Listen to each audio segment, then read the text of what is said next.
Hello my dear friend, welcome back to your own channel. तो आज की इस वीडियो में हम करने जा रहे हैं मोस्ट इंपॉर्टेंट टॉपिक के बारे में, जिससे रिलेटेड मेरे पास कमेंट आया है कि आप इस टॉपिक पे वीडियो ज़रूर बनाना। तो मैं आज इस टॉपिक पे वीडियो बनाने जा रही हूँ। ये टॉपिक जो है हमारा एमकॉम फर्स्ट ईयर IBU 3 से लिया गया है, जो टॉपिक है major for export development of gems and jewellery. Exam में भी ये क्वेश्चन बहुत बार आ चुका है और आप इस वीडियो को ध्यान रखिएगा और अच्छे से देखिए, क्या पता इस बार आपके एग्जाम में भी ये क्वेश्चन आ जाए।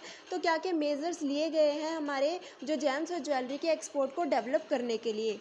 फर्स्ट स्टेप है product and market diversification. Product और मार्केट डाइवर्सिफिकेशन क्या कहता है? All effort should be made to switch over from the production and export of small size low value diamond to a medium and large size high value diamond। इसमें क्या कहा गया कि हमारे इंडिया के अंदर जो स्मॉल साइज़ में कम प्राइस के डायमंड को बनाया जाता था, प्रोड्यूस किया जाता था, अब हमने कहा गया है, हमारी गवर्नमेंट क्या कहती है कि आपको अपने प्रोडक्ट को डाइवर्सिफाई करना है और नई नई चीज़ें लेके आनी है। आप सिर्फ स्मॉल साइज़ और लो वैल्यू के प्रोडक्ट जो है डायमंड जो थे वो एक्सपोर्ट करते थे और प्रोड्यूस करते थे। अब अपने प्रोडक्शन को बढ़ाइए, मीडियम और लार्ज साइज हाई वैल्यू के डायमंड भी अवेलेबल कराइए, प्रोड्यूस कीजिए और साथ ही साथ उसको एक्सपोर्ट कीजिए।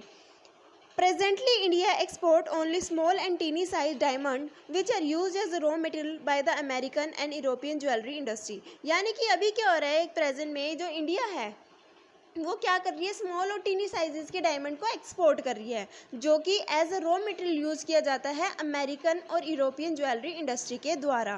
ठीक है, emphasis should be given for diversification production and export to value added diamond. यानी कि यहाँ पे यही कहा गया है कि ध्यान किस चीज़ पे दिया गया है, जो भी हम प्रोडक्शन कर रहे हैं उसको डाइवर्सिफाई करना, यानी कि और नए नए प्रोडक्ट्स लेके आना, नए नए प्रोडक्ट प्रोड्यूस करना और उसको एक्सपोर्ट करना। एक्सपोर्ट करने से आप जानते हो कि हमारे कंट्री के अंदर क्या आएगा, फॉरेन एक्सचेंज आएगा, कहीं ना कहीं वो हमारे पर कैपिटा इनकम को अच्छा करता है, ठीक है, बढ़ाता है, हमारे ग्रोस डोमेस्टिक प्रोडक्ट को बढ़ाता है और साथ ही साथ क्या होता है कि हमारा बैलेंस ऑफ पेमेंट भी इससे क्या होता है, सरप्लस में शो करता है। अब क्या होता है ना कि हमारी इंडिया के अंदर स्मॉल साइज़ के लो वैल्यू के डायमंड प्रोड्यूस किए गए, एम्फेसिस दिया गया है कि अपने प्रोडक्शन लेवल को डाइवर्सिफाई करो, ज़्यादा से ज़्यादा प्रोडक्शन करो, हाई लेवल के, हाई वैल्यू के, मीडियम और लार्ज साइज़ के भी डायमंड्स को प्रोड्यूस करो और एक्सपोर्ट करो। अब नेक्स्ट पॉइंट आता है हमारा इसमें, since American and European market require light weight fashion oriented diamond jewellery, Indian industry should diversify production to this type of jewellery for taking advantages of growing American and European market. अब क्या होता है कि जो हमारी European और American market है वो क्या करती है, light weighted fashion oriented diamond jewellery का यूज़ करती है। ठीक है, जो भी ज्वेलरी है, ठीक है, जो भी हमारा डायमंड है वो डिफरेंट डिज़ाइंस में हो, फैशंस में हो और लाइट वेट में कैसा हो, लाइट वेटेड हो। Indian industry should diversify production to this type of jewellery for taking advantages of American and European market. तो क्या कहा गया है इसमें, यही कहा गया है कि जैसे कि हमें पता चल गया कि अमेरिकन और यूरोपियन का टेस्ट किस तरीके का, क्या चीज़ वो चाहते हैं, तो हमें उसी तरीके के प्रोडक्ट को बनाना चाहिए ताकि वो हमसे खरीदे, हमारी कंट्री से ज़्यादा एक्सपोर्ट हो। उसके बाद आता है Indian diamond and gold jewellery export are being directed to European and American market and to the middle east market respectively. हमारे जो इंडिया में डायमंड और गोल्ड ज्वेलरी है वो एक्सपोर्ट की जाती है यूरोपियन और अमेरिकन मार्केट को और मिडल ईस्ट मार्केट को। जैसे कि हमने यहाँ पे बात की कि जो इंडिया में डायमंड और गोल्ड ज्वेलरी है वो एक्सपोर्ट की जाती है हमारी यूरोपियन और अमेरिकन मार्केट को और साथ ही साथ मिडल ईस्ट मार्केट को। अब क्या कहा जा रहा है, attempt should be made to tap south east, middle east, far east Asian market for Indian diamond and potential European and American market for Indian gold jewellery. अब कहा गया है कि हमें प्रोडक्ट तो डाइवर्सिफाई करना ही है, प्रोडक्ट की रेंज को बढ़ाना है, साथ ही साथ हमें मार्केट्स को भी बढ़ाना है। पहले हम 3 मार्केट में अपने डायमंड गोल्ड ज्वेलरी को एक्सपोर्ट करते थे, अब हमें क्या करना है, अपनी south east, middle east, far east Asian country इनमें भी अपने गुड्स को एक्सपोर्ट करना है। तो ये था हमारा फर्स्ट पॉइंट जो मेजर लिया गया कि हम अपने जेम्स और ज्वेलरी के एक्सपोर्ट को बढ़ावा दे सके। फर्स्ट था प्रोडक्ट और मार्केट डाइवर्सिफिकेशन, अपने प्रोडक्ट में भी डाइवर्सिफिकेशन लाने हैं और मार्केट को भी डाइवर्सिफाई करना है। सेकेंड पॉइंट आता है होल मार्किंग और असेइंग फैसिलिटी। असेइंग होता क्या है, डिटरमाइनिंग द कंटेंट और क्वालिटी, बेसिकली किससे रिलेट करता है, जो भी हम गुड्स एक्सपोर्ट कर रहे हैं उसकी क्वालिटी किस तरीके की है। Since overseas buyers are very particular about the purity and fineness of the gold used in the manufacturing of jewelry, and hallmarking facilities have to be created and operated in India for boosting gold jewelry export. अब क्या कहा गया कि India export करता था gold jewellery और diamond को। अब गोल्ड ज्वेलरी और डायमंड जैसे कि आप जानते हो नकली भी बनती है, ठीक है, प्योर। लेकिन जो हमारी ईस्ट यूरोपियन कंट्रीज़ है, ठीक है, जो हमारी अमेरिकन कंट्रीज़ है, वो जानती है प्योरनेस के बारे में, उनको नॉलेज है। तो हमें कहा गया कि इंडिया की कंट्री से जो भी गुड्स, ठीक है, जो भी जेम्स ज्वेलरी एक्सपोर्ट होगी वो अच्छी क्वालिटी की होनी चाहिए, प्योर गोल्ड होना चाहिए, प्योर डायमंड होना चाहिए।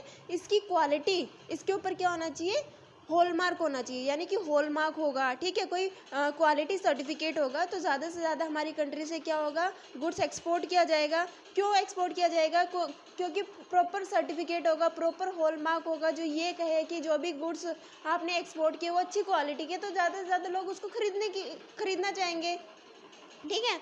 The government of India should require the jewellery exporter to obtain ISO 9002 quality certifications as an alternative for operating in the overseas market। हमारी इंडिया की गवर्नमेंट कहती है कि भाई अगर आपको एक्सपोर्ट करना है दूसरी मार्केट में, इंडिया की गवर्नमेंट कहती है कोई भी पर्सन जो है ज्वेलरी का, जेम्स का, गोल्ड का क्या करना चाहता है, एक्सपोर्ट करना चाहता है दूसरी मार्केट में, तो उसको ISO 9002 क्वालिटी सर्टिफिकेट को ऑब्टेन करना पड़ेगा, ताकि वो ओवरसीज़ मार्केट में क्या कर सके, एक्सपोर्ट कर सके।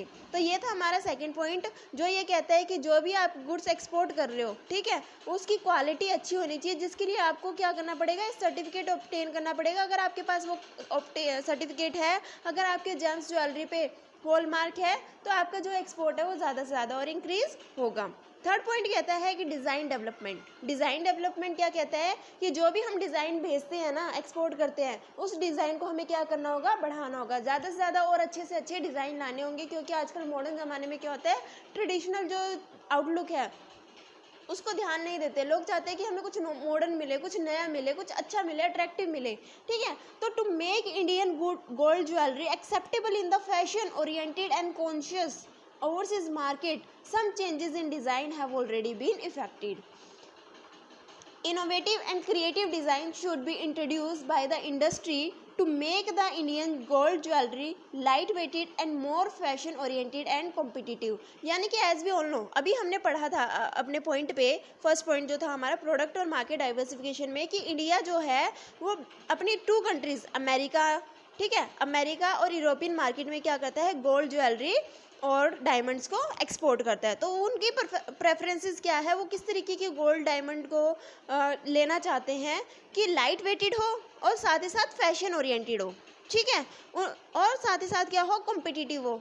जो भी हम एक्सपोर्ट करेंगे ना, बहुत सारे लोग हैं, ऐसा तो नहीं है कि इंडिया ही एक्सपोर्ट कर रही है, बहुत सारे लोग हैं वर्ल्ड वाइड जो गुड्स को एक्सपोर्ट करते हैं दूसरी कंट्री में। तो हमारा प्रोडक्ट जो है वो दूसरे के प्रोडक्ट से डिफरेंट होना चाहिए, कुछ अलग होना चाहिए, ऐसा कि जो सामने वाले को देखते ही पसंद आ जाए, ठीक है। हमें नए नए डिज़ाइंस लेके आने हैं, हमें अपने प्रोडक्ट को कॉम्पिटिटिव बनाना है कि वो दूसरों के प्रोडक्ट से क्या लगे, अच्छा लगे, अट्रैक्टिव लगे।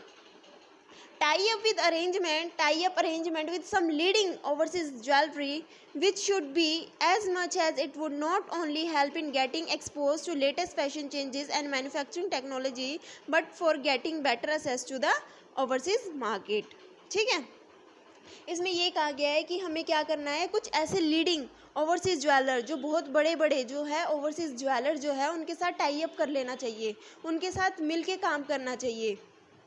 Tie up arrangement with some leading overseas jewelry, which should be as much as it will not only help in getting exposed to the latest fashion changes। ऐसा क्यों कर रहे हैं हम, दूसरे मार्केट के, दूसरे ओवरसीज ज्वेलर के साथ इंडियन मार्केट को क्यों टाई अप करना चाहिए, ताकि जो लेटेस्ट टेक्नोलॉजी आ रही है, ठीक है, जो लेटेस्ट फैशन में चेंज आ रहा है, जो मैन्युफैक्चरिंग टेक्नोलॉजी में चेंजेस आ रहे हैं, उसके बारे में हमें पता चल सके कि किस तरीके की टेक्नोलॉजी आ रही है, किस तरीके के फैशन लोग पसंद कर रहे हैं, ठीक है। तो ताकि अगर हमें पता होगा, हम समय के साथ साथ चलते रहेंगे, हम टेक्नोलॉजी के साथ, हम फैशन के साथ आगे बढ़ेंगे, तो हमारा एक्सपोर्ट बहुत ज़्यादा बढ़ेगा। तो ये था हमारा थर्ड पॉइंट। और फोर्थ पॉइंट था मॉडर्नाइजेशन करना। हमें अपने चेंजेस करने चाहिए ऑर्गेनाइजेशन में, ठीक है। साथ ही साथ ऑर्गेनाइजेशन में नहीं, अपने एक्सपोर्ट में हमने अपने जो भी ज्वेलरी को, जो भी जेम्स और ज्वेलरी है, ठीक है, जो डायमंड्स है, जो गोल्ड ज्वेलरी है, उसमें क्या करना चाहिए, मॉडिफिकेशन करना चाहिए, नई चीज़ें लानी चाहिए, जिससे कि जो सामने वाली मार्केट है वो हमारे प्रोडक्ट से अट्रैक्ट हो। क्योंकि सिर्फ हमें ऐसे पर्सन नहीं है जो दूसरी मार्केट में एक्सपोर्ट कर रहे हैं, बहुत सारे ऐसे all over the world market में एक्सपोर्टर है जो सेम प्रोडक्ट एक्सपोर्ट करते हैं, लेकिन वो अपने प्रोडक्ट को डिफरेंट किस तरीके से बनाते हैं, प्राइस के बेसिस पे, क्वालिटी के बेसिस पे, क्वांटिटी के बेसिस पे, डिज़ाइन, फैशन, टेक्नोलॉजी, ये सारी चीज़ें हमें क्या करनी पड़ेगी, अडॉप्ट करनी पड़ेगी, फैशन के साथ चलना पड़ेगा, क्या सामने वाली मार्केट हमसे चाहती है। ठीक है, आई होप कि आपको ये पॉइंट अच्छे लगे होंगे, आपको ये वीडियो अच्छी लगी है और ये टॉपिक अच्छे से समझ आ गया। एक बार मैं फिर से रिपीट कर देती हूँ कौन कौन से पॉइंट हमने इसमें पढ़े थे। प्रोडक्ट और मार्केट में डाइवर्सिफिकेशन आना चाहिए, हमें प्रोडक्ट की रेंज और मार्केट सिलेक्शन को भी बढ़ाना चाहिए। जो भी हम गुड्स क्या कर रहे हैं, एक्सपोर्ट कर रहे हैं रिलेटेड टू जेम्स और ज्वेलरी, उसके लिए हॉलमार्क होना चाहिए ताकि ज़्यादा से ज़्यादा एक्सपोर्ट किया जाए। जो एक्सपोर्टर है उसको ISO 9002 क्वालिटी सर्टिफिकेट क्या करना चाहिए, ऑब्टेन करना चाहिए, जिससे कि ओवरसीज़ मार्केट में उसका एक्सपोर्ट ज़्यादा से ज़्यादा बढ़े। और साथ ही साथ जो भी हमारे डिज़ाइंस डेवलप करने चाहिए, नए नए डिज़ाइन लेके आने चाहिए। तो आज की वीडियो यहीं तक थी। आई होप कि आपको ये टॉपिक अच्छा लगा और समझ में आया। तो इस वीडियो को लाइक, शेयर और सब्सक्राइब करना मत भूलिएगा। Thanks for watching.